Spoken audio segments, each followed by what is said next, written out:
Hello my lovely people, ndabakiriye ahangaha kuri YouTube channel yanjye. Amazina yanjye yitwa Sandrine. Niba ari ubwa mbere uje ahangaha, ndakwakiriye ku yindi episode ya I Learn You Learn We Grow Together. Hano nsoma ibitabo, nkabisobanura, nkabizana tukungurana ibitekerezo, twingurana ubumenyi, nkakura nawe ukura, twese dukura hamwe. Okay? Ijambo hoya. Hoya ntabwo ndi bubashe kuza, hoya ntabwo ndi bubashe kubikora, hoya ntabwo byakunda, hoya ntabwo mbishoboye, hoya naringiye ahandi, hoya. Ni ijambo umuntu ashaka kubwira bikakubabaza, ukumva ko wenda atakwitaho cyangwa se ko atagukunda cyangwa se ko ibyawe atabihaye agaciro. Ariko nubwo ari ijambo abantu benshi bafata gutyo, ni ikintu ukeneye mu buzima bwawe. Ndatangira ku buhamya bwanjye nk'umuntu. Ijambo hoya ryarangoye kurikoresha, kuryongera muri vocabulary yanjye, mu magambo nkoresha no muri character yanjye. Kubera iki? Kubera ko nk'umugore, nk'umukobwa, dukura twigishwa kumvira, dukura twigishwa kwita ku bandi, gufasha abandi, gukorera abandi, showing up for others n'ibindi. Ijambo hoya riratugora kubera ko igihe cyose hari ukuntu mu muco wacu twakujijwe twumva yuko abagore tugomba kuberaho abandi. Ariko siko biri.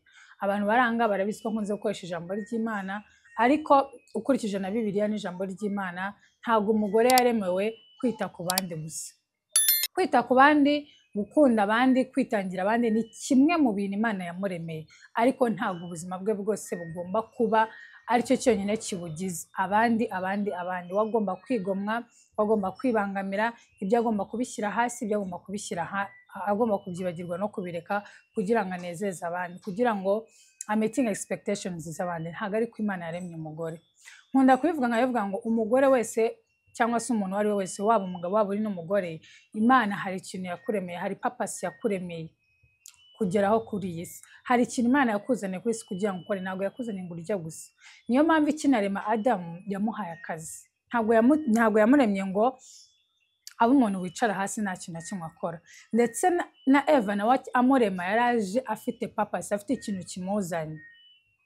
Kandi icyo kintu cyari ukongera agaciro ku isi, cyari ukongera value ku mugabo we, cyari kugira ngo umugabo we abeho ubuzima bwiza kurusha ubwo yari abayemo. Ariko bitavuze ngo ubuzima bwe nta gaciro bwari bufite. Icyo nshaka kuvuga ni iki? Ni uko nk'umugore, ijambo hoya ugomba kwiga kuryongera muri karagiteri zawe no mu magambo uvuga, kubera ko akenshi uko ukomeza kuvuga yego, igihe cyose uvuze yego ku kintu, uba uvuze hoya ku kintu kiri bukubangamire, ku kintu kiri budindize iterambere ryawe.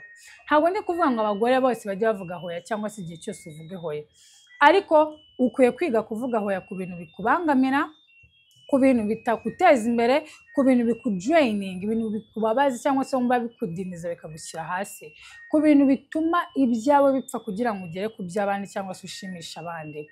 Izo hoya ugomba kuziga, ukazinjiza mu buzima bwawe, ukazikoresha mu buzima bwawe bwa buri munsi. Hari ababyeyi njyewe nzi, hari abagore nzi bagiye gusaza nta kintu na kimwe bagezeho mu buzima bwabo, bwose barabwangije kubera ko atigishwe kuvuga ijambo hoya.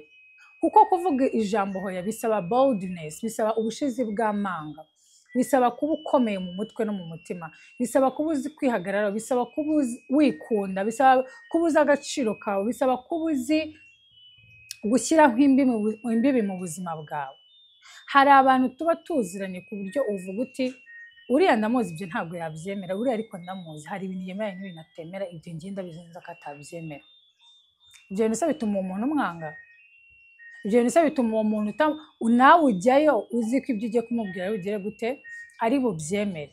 Nawe ibyo uzi ko atari bwemere ntujye kubimubwira. Kubera iki? Uwo muntu yasetinze boundaries, yashyizeho imbibi. Hari ibintu abantu bazi ko ashobora gukora n'ibintu adakora. Ushaka kugira ngo ni ubwana bubi, ariko ntabwo ari ubwana bubi. Icyo abakora, abarinda amahoro ye, abarinda umutima we, abarinda ubuzima bwe, abarinda peace, abari kurinda imbibi ze kugira ngo mutazirenga mukaza kumutesha igihe, mukaza kumutesha umutwe. Hari nabo abandi bandi tuziranye tuba tuzi ko ari babiri hanze, banyamugiye iyo bigiye. Ubu ubizi neza ko naba agiye mu mujyi mugahura ukamubwira ngo mujyane Kibagabaga ari buhita ava mu byo yari agiyemo agahita agukurikira. Kubera iki? Nta gahunda bagira, ntazi kuvuga hoya, babita aba people pleaser.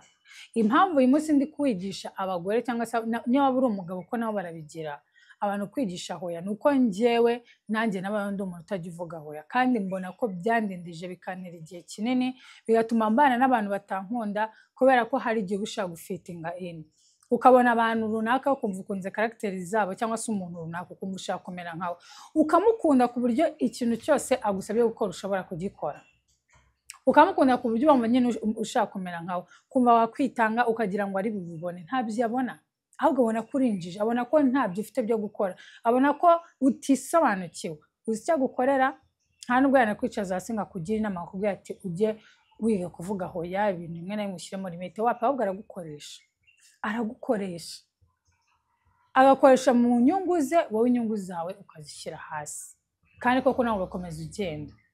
Natakaje igihe kinini, natakaje amafaranga menshi, natakaje umwanya wanjye ku bantu batari bamfitiye akamaro kubera ko gusa nabakundaga nshaka kumera nkabo, nkumva ibintu byose bambwiye ngo mbagushorera. Ijambo hoya, kuvuga ijambo hoya ntabwo bivuze yuko uvuga nabi, ntabwo bivuze yuko utonomera abantu, ntabwo bivuze ko ubivugana agasuzuguro. Umuntu umubwira hoya kandi mu buryo bwiza bw'ikinyabupfura, mu buryo bw'ubugwaneza, ukabwira umuntu uti urakoze kuntumira ariko nzaba mfite ibindi bintu bimugije, uranyihangana ntabwo nzabasha kuza. Ukamubwira uti kubera impamvu z'uburwayi ntabwo ndi buboneke, kubera ibibazo maze iminsi amafaranga uranyihangana ntayo mfite. Ntabwo ari ngombwa kubivuga in a rude way ngo ubivugane agasuzuguro cyangwa se ujye kwisobanurira ibintu byinshi. Nta nubwo ari ngombwa ko hoya yawe cyangwa se guhakanira umuntu bituma ushyiraho ubusobanuro bwinshi. Ngo rero urabona ngo uwo munsi ngo nzaboneka ngo kubera ko mfite iryinyo ngo rimaze igihe rindya, ngo none ngo muganga ngo yampaye appointment ngo kugera saa 8, ngo kandi ngo uri kumva ngo niba ibirori bizatangira saa 9, ngo uri kumva ngo saa 8 ngo nzangezeho, ngo wenda bashobora no gutinda. Ntabwo ari ngombwa gushyira ibisobanuro byinshi. Nzaba ndi kwa muganga ntabwo bizakunda konza, muri iyi minsi mfite agakrize nta mafaranga mfite. Ntabwo ugomba kuba uri umuntu abantu bose bumva ko bagomba kuza bisanzuyeho bahuruduka uko baza ngo bakumva ko ibintu byose bashaka kuri bubahereze. It will drain you. It will drain you. Bigera igihe ukumva abantu bari kurya imitsi, barashaka kukonka amaraso, ukabona abantu bose ni wowe barangamije amaso, ukabona abantu bafite expectations nyinshi muri wowe, ariko ari wowe wagize gute, ari wowe wabyiteye. Uzi ikintu gikunze kuvamo, urabyuka mu gitondo ukabona abantu bose bagutesheje umutwe bagiye kugusaza, ugatangira kuba umuntu utontoma, ugatangira kuba umuntu uvuga nabi, ndabiyamye njyewe mpamubona ndi igiki, ibintu byose muza kuri njyewe, abantu bose ugatangira kubashura babwira nabi. Ariko nyamara wize kuvuga hoya hakiri kare, ukabigisha ukabatoza kuyivuga mu kinyabupfura kandi bakayumva, kandi kuba ukomeye ku mwanzuro wawe, ntago iyo frustration yakirirwa kugeraho. You understand? Iyo utangiye kwitoza kuvuga hoya ntago biza mu buryo bworoshye, kuko nk'uko nabivuze umugore aremye mu buryo agomba kwita ku bandi. No muri culture yacu cyangwa se mu muco wacu nyarwanda, umugore atozwa gukunda abandi, kwita ku bandi n'iki. Iyo rero bigitangira uvuga hoya, ugira urubanza mu mutima, ukagira akantu k'urubanza ukavuga uti buriya si ubwo mubwiye hoya wenda aranyanga, wenda ubwo mvuze hoya ahita abona narahindutse, wenda ubwo mvuze hoya ubuse aranekerezaho iki, kuko igihe cyose duhora twiteye ku byo abantu bari budutekerezeho, ku buryo abantu bari budufate. Ariko gake gake uko ugenda witoza kuvuga hoya, birashyira bikaza, ukagira amahoro yo kuvuga hoya kandi ukumva yuko ufite amahoro mu mutima wawe n'ubuzima bwawe bumeze neza. Ikindi iyo ugabanije kuvuga hoya, ugira izindi mpamvu nyinshi nziza zo kuvuga yego. Abantu batangira kuguha impamvu nziza zo kuvuga yego, batangira kumenya aho bagarukira, bagatangira kuzana ibikumbura, ibikuzanira amahoro, ibikuzanira umutekano.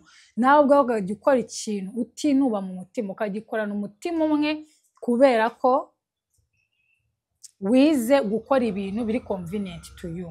Umuntu ushaka kumukunda, ukaba umwubaha, ukaba wamukorera icyo ushoboye cyose, ariko mu mwanya bidashoboka ntabwo ari ngombwa kujya kuguza kugira ngo ufashe mushiti wawe, uri kurengera. Kandi akenshi iyo ni umuntu ukunda kuzamuka imisozi n'amataba kugira ngo ufashe abandi, wisanga wowe ubwawe nta muntu n'umwe uzamuka imisozi n'amataba kugira ngo agufashe. Ntabwo ari inshingano zawe, nabo ntabwo ari inshingano zabo. Ujye ukora ibyo ushoboye, bitakubangamiye, bidatuma wibaga ngo wibambe, kandi wige kubwira umuntu uti oya ko nta kintu na kimwe bitwaye. Nawe nubireba neza ntago batinya kuguhakanira. Barabitinya se? Igisubizo urakizi. Ntago batinya kuguhakanira, ntago batinya kugutenguha. Kandi kuvuga hoya ntago bivuze kubeshya. Ntago ari ngombwa kubeshya kugira ngo uvuge hoya. Umuntu umubwira hoya uyikomeyeho, ukamubwira impamvu ngufiya, iri straight on the point, kandi umuntu mugakomeza mukagirana amahoro nta kibazo. Umuntu uzakwanga kubera ko watangiye kuvuga hoya mu buzima bwawe, umuntu n'ubundi ntabwo azaba agukunda, ntabwo yagukundaga, yagukoreshaga kubw'inyungu ze. So please ladies, ijambo hoya rya adapting mu buzima bwawe, kugira ngo umwanya wamaraga wita ku bintu bitagufitiye akamaro bigushyira hasi, uwukoresha ugera ku ntego Imana yakuremeye, uyikoresha ugera kuri purpose Imana yakuzaniye ku isi. Ukora ibintu biguteza imbere, biteza imbere umuryango wawe, biteza imbere umugabo wawe, biteza imbere umwana wawe. Cyo kumara igihe wirukanga mu bintu by'abandi kandi wowe ejo waba bakeneye bakabura ntugire no mubona. Alright? Yes, so aka kari agaciyemo yari experience y'ubuzima nari ndi kubasangiza, nta nabisomye n'icyo usibye ko of course nagiye mbisoma ahantu henshi, ariko ntabwo ari igitabo runaka uyu munsi navugagaho. Gusa nzagaruka dukomeza nk'uko musanzwe mubimenyereye ko dusoma ibitabo tukabisemura, tukabiganiraho, tukabinonosora. Alright? Yes. Bye bye, Imana ibahe umugisha.